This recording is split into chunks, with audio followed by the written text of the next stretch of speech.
Bom dia, meus amados irmãos, que a graça e a paz que vem da parte do nosso Deus, da parte do nosso Senhor e Salvador Jesus Cristo, possa encontrar o nosso espírito receptivo a essas dádivas que só Deus pode dar, para que possamos continuar crescendo e abundando nesses dons que o Senhor nos concede para o nosso próprio bem, para a nossa salvação. Amados, vamos iniciar mais uma semana, e nesta semana vamos iniciar aqui mais uma lição aqui do livro de Romanos. Essa semana vamos estudar a lição que tem por título Judeus rejeitados. Uma pergunta, né? Será que os judeus foram rejeitados, né? No sentido absoluto desse verbo, a palavra rejeitar, será que realmente foi isso? O que Paulo vem ensinando até agora? Vamos então buscar aqui essas respostas, né, durante a semana, começando aqui pelo verso síntese, que está em Romanos, capítulo 11, versículo 1, que diz assim: Pergunto, pois, acaso Deus rejeitou o seu povo? De maneira nenhuma. Eu mesmo sou israelita, descendente de Abraão, da tribo de Benjamim. Veja que Paulo, como em todo o livro de Romanos, ele faz uma pergunta e tem respondido de forma impositiva, absoluta, com praticamente a mesma resposta. De maneira nenhuma. É a resposta que mais se repete da boca de Paulo. Desde o capítulo 2, 3, 4, 5, ele vem fazendo essas perguntas e a resposta é sempre a mesma. De maneira nenhuma. Ou seja, a gente não pode pensar isso. Paulo fala, para que ninguém tire conclusões precipitadas, ele conclui fazendo estas perguntas e dando respostas absolutas, né? Então é muito importante para quem está estudando o livro de Romanos se atentar a estas perguntas que Paulo está fazendo, e as respostas são contundentes, para que ninguém se precipite, né? Por exemplo, uma das primeiras perguntas lá em Romanos 3:31, ele faz: porventura a gente vai anular a lei, vai revogar a lei, vai dizer que a lei passou por causa da fé? Ele fala: de maneira nenhuma. Então, a pessoa que não tem nenhum discernimento espiritual, que não presta atenção ao que Paulo está querendo dizer, né? Paulo vem dizendo, ninguém é justificado pela lei. A lei, as obras da lei não podem tornar ninguém justo e tal. Aí no final ele conclui dizendo, por causa disso a gente vai anular a lei por causa da fé? Ele responde, de maneira nenhuma, absoluto. Uma coisa é uma coisa, outra coisa é outra coisa. Então ele está tentando mostrar isso na cabeça do leigo. O leigo preguiçoso, ele vai dizer, quando ele diz aqui que nós somos justificados só pela fé sem as obras da lei, a lei não presta mais para nada, vou jogar no lixo. Aí Paulo, não faça isso de maneira nenhuma, porque a lei, o papel da lei é outro, diferente do da fé. Embora estejam em harmonia um com o outro, somando, um ajudando o outro, né? A fé precisa da lei, a lei precisa da fé, não é? Porque a lei é quem leva o homem até Cristo, para que lá, chegando, ele se desenvolva na fé. É um processo que Paulo vai apresentar isso com muita clareza. E, infelizmente, se quem lê o livro de Romanos não lê como a gente está lendo ele todinho, olhando todo o contexto, vai acabar usando versos isolados como desculpa para apoiar as suas doutrinas equivocadas, né? Então, Paulo vai começar aqui o capítulo 11, dizendo assim, eu estou falando aqui que tanto judeu quanto gentil, para Deus não faz diferença. O que vai fazer diferença é a fé no coração do homem, uma fé sincera, uma fé verdadeira que vai fazer o homem mudar de vida, vai tornar o homem obediente a Deus, o homem que ande na presença de Deus, tal. Pronto. É isso que eu estou dizendo, né? Que por que está dizendo isso? Porque o judeu está querendo ser superior ao ao gentio, querendo se sobressair, que é como se estivesse exaltando a carne, exaltando o DNA, a etnia, a cultura. Isso aí, Paulo é contra isso, não contra a pessoa do judeu, não contra, não a favor do gentio, que o gentio é superior em carne. Também é um erro, não está falando disso. É por isso que ele diz assim, ele não diz assim, ó, veja que o texto diz, pergunto, pois, acaso Deus rejeitou o seu povo? Ele não diz assim, ó, acaso Deus rejeitou os judeus? Ele não diz isso. Olha o que ele diz. Acaso Deus rejeitou o seu povo? E quem é o povo de Deus? Um Deus espiritual tem um povo carnal? O seu povo sempre existiu. O seu povo é um povo espiritual, é um povo que o obedece em espírito. Não é um povo do DNA, não são os filhos de Abraão, porque se fosse da carne, Ismael também era filho da promessa, mas só Isaac foi. Se fosse da carne, Esaú também era, mas só Jacó foi o filho da promessa. Então, é muito claro nós entendemos essas questões que Paulo está querendo dizer aqui. Né? É tanto que ele diz assim, ó, eu mesmo sou judeu. Ele não diz isso. Eu mesmo sou israelita, uma das tribos. A tribo menor, a tribo mais nova, a tribo de Benjamim, o filho caçula, o irmão de José. Então, muito claro o texto bíblico aqui, apresentando aqui para a gente essa questão, né? Paulo, quando está falando dos erros da religião judaica, que está tentando trazer antigos rudimentos, depois de um conhecimento tão profundo que Cristo e os apóstolos trouxeram acerca da nova aliança, acerca da era em que a unção do Espírito estava abundante em 12 apóstolos, depois em 3.000 pessoas, depois em mais 5.000 pessoas, e muitas outras em que eles oravam, impunham as mãos, e as pessoas já imediatamente eram batizadas com o Espírito Santo e saíam cheios de poder confessando a Cristo. Então, estamos falando dessa era, diferente das outras. Né? Então, é muito importante que a gente entenda esse detalhe aqui. Continuando, amados, vamos aqui para a próxima pergunta. Pergunta 1. Primeira pergunta da nossa lição, logo após aqui o verso síntese da lição da nossa semana, para nós entendermos o que Paulo disse lá no início do capítulo 11 de Romanos, quando ele começa com aquela pergunta, né? Porventura Deus rejeitou o seu povo? Para a gente entender o que ele quer, por que ele usou a palavra rejeitou, por que ele usou o termo seu povo, né? A gente precisa ler os versos anteriores, para não isolar o texto, não isolar o verso. O motivo de muita gente não compreender Paulo é justamente usar versos isolados. Então, a gente tem que ser honesto quando estiver analisando a Escritura, para analisar o contexto. O que Paulo está querendo dizer, né? Pois bem, vamos aqui para a primeira pergunta, que vai responder aqui, que vamos respondê-la no verso de Romanos 10, 20. Então, nós lemos Romanos 11, 1, vamos voltar um pouquinho nos últimos versos aqui do capítulo 10, para entendermos a sequência lá no capítulo 11, né? Que verdade nas Escrituras sobre o povo gentil, Paulo relembra antes de dizer, Deus rejeitou seu povo, né? Então, é muito importante nós entendermos isso. Vamos lá.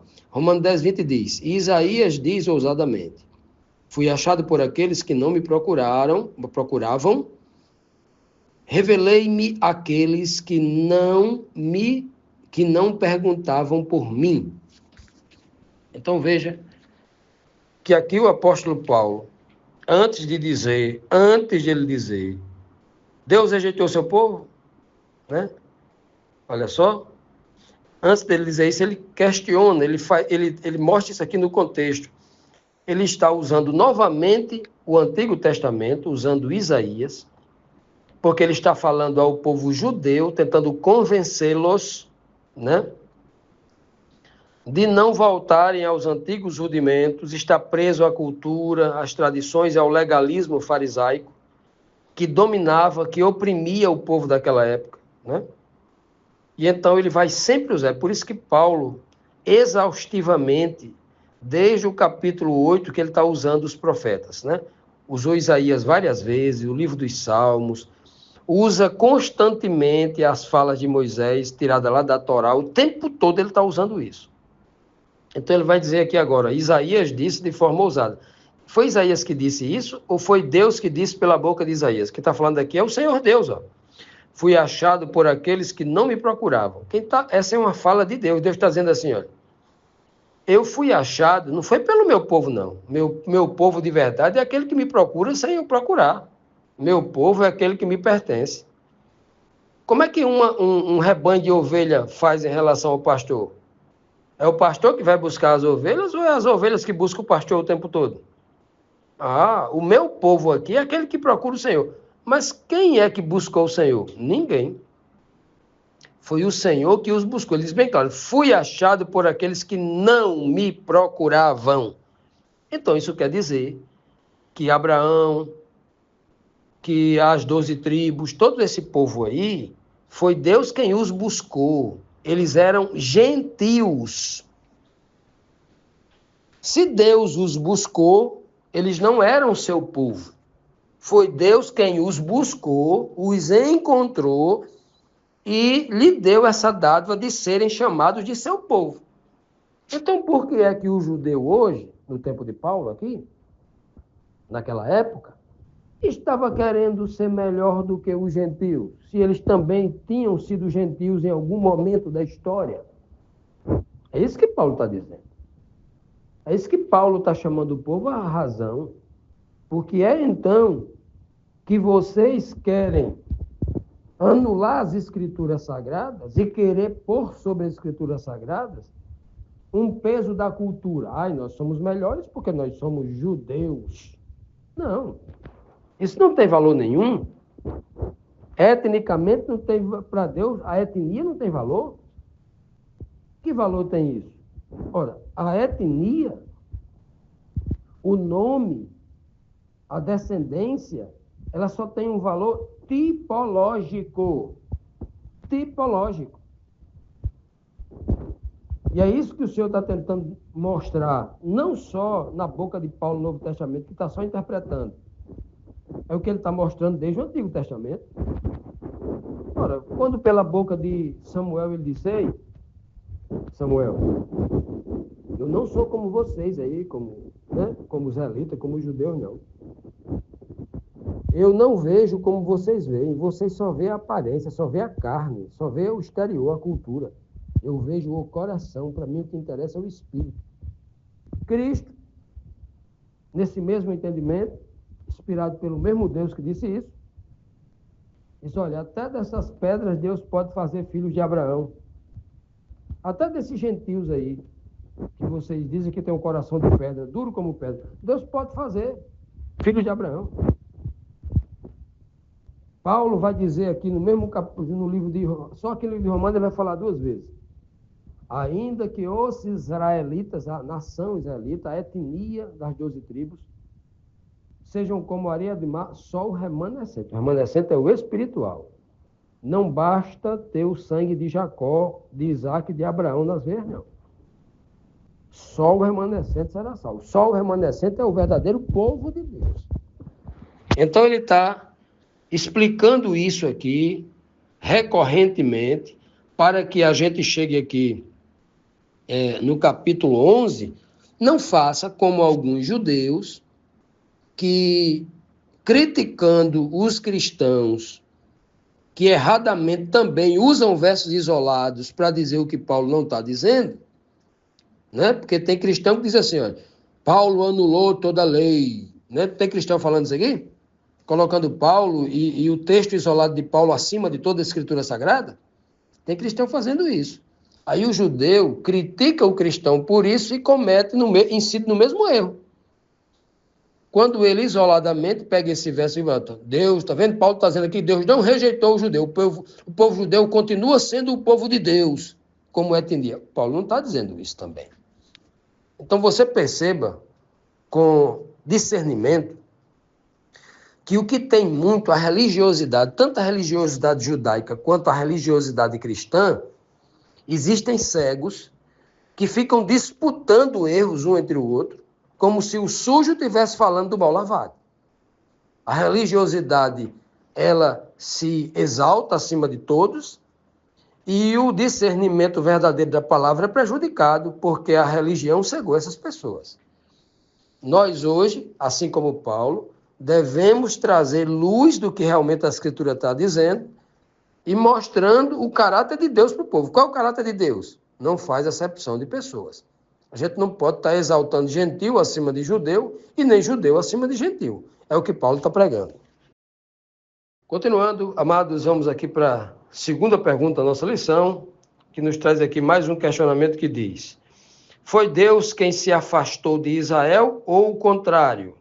Foi Israel que se afastou de Deus devido à sua cobiça no seu coração, devido à sua rebeldia, devido ao seu pecado.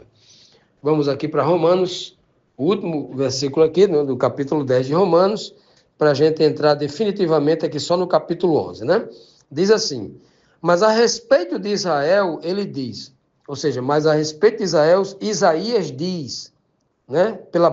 Deus falando pela boca de Isaías, diz: o tempo todo estendi as mãos a um povo desobediente e rebelde. Olha só. Veja bem, amados. Veja que é por isso que Paulo vai fazer aquela pergunta lá, no capítulo 11, versículo 1, que é o verso síntese dessa semana. Acaso Deus rejeitou o seu povo? De maneira nenhuma, porque se Deus tivesse rejeitado, eu também não estaria aqui como apóstolo de Cristo, porque eu também seria rejeitado, porque Deus não rejeita a carne, Deus não rejeita a etnia, né? Deus não rejeita a pessoa por ser de uma etnia específica. Deus rejeita qualquer etnia, qualquer pessoa de qualquer etnia que não tenha o espírito dele, que seja desobediente, que não queira nada com a verdade. Aí não importa qual é a etnia. Mas Deus rejeitar a etnia por causa da própria etnia? Não, ele não faz isso, não.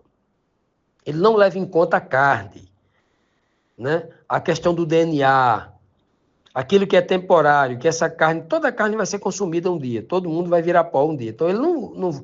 Como é que Deus pode valorizar algo que é temporário, que é passageiro? Um Deus eterno, que tudo que ele faz é para ser eterno, agora vai estar preso a uma coisa temporária. Não tem sentido. Então, por isso que Cristo disse à mulher samaritana lá no poço de Jacó: olha, Deus está procurando adoradores que o adorem em espírito. Não é judeu que está o adorando em carne. Não é judeu que está querendo adorar sacrificando ritos e cerimônias lá no templo, não. É mais do que isso. Não basta só sacrificar um cordeiro lá no templo, não. Tem que sacrificar com coração, com inteireza de coração, com pureza de coração, com entrega a totalidade do ser. Não adianta isso. O tempo todo está sendo dito isso lá no Antigo Testamento, não é apenas no Novo. O Senhor já dizia isso lá constantemente. Infelizmente, eles não entenderam. E Paulo está reprovando justamente isso. Paulo não está reprovando o povo judeu. Paulo não está reprovando os homens espirituais judeus que realmente fizeram aquilo de coração, homens sinceros. Porque senão Paulo estaria reprovando Moisés. Paulo estaria reprovando o próprio Abraão, homens justificados, e que a Bíblia, ele mesmo vai colocar na relação de heróis da fé, homens que estão com a salvação confirmada, garantida por Deus. Ora, então temos que colocar os devidos pontos nos is aqui para evitar maus entendimentos. Então Paulo está dizendo aqui que no livro de Isaías nós encontramos o Senhor dizendo: esse povo rebelde, que se afastava de mim, que era gentil, que eu chamei de meu povo sem me procurar, que eu procurei. Então esse povo aí, que era rebelde, que nunca foi meu povo de todo o coração, que não foi meu povo por 200 anos, por 100 anos ao menos, nunca foi povo. Porque a segunda geração já começava a entrar em idolatria. A segunda geração do povo já começava a afundar em apostasia.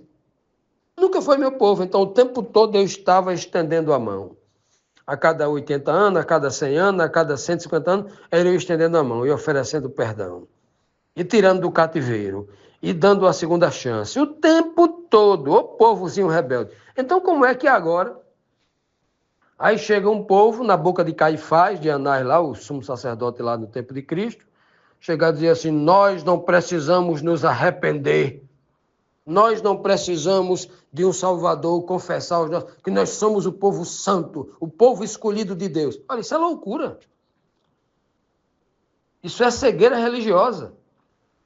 Agora, estamos dizendo isso apenas para atacar os judeus daquela época de Cristo? Aí eu faço igual Paulo. De maneira nenhuma. Eu não estou dizendo isso por causa daquilo. Eu estou dizendo isto para que a gente traga para a nossa realidade presente, porque tem igrejas completamente cegas, no mesmo espírito de Caifás, no mesmo espírito dos judeus que estavam querendo impor lá na igreja de Roma, uma igreja formada em doutrinas humanas, em costumes e tradições humanas, pregando mentira, como algumas hoje fazem, dizendo assim, ó, nós somos a igreja de Deus.